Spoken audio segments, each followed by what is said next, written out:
To factory reset a Samsung S25 by only using buttons, first of all you will have to prepare your PC and turn it on, and also you have to connect cable into USB-A port on your PC, or for example into USB-C if you have double USB-C cable, and then this second end just connect straight into your Samsung S25.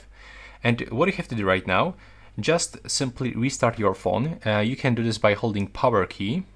If you remove, the Bixby from the key, but if you didn't, you will have to click and hold power key and volume down button. And now just keep holding both buttons. When the screen goes black, we will have to release power key and then hold volume up button. Now release power key and only keep holding volume up. So it's a little bit tricky. You will have to quickly replace some, buttons, but if you have some issue, just rewind this video and repeat.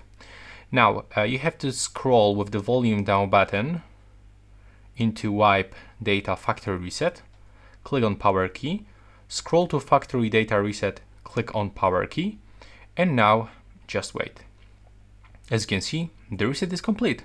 So we have to select now with the power key reboot system now, and you have to just remove this cable from your phone.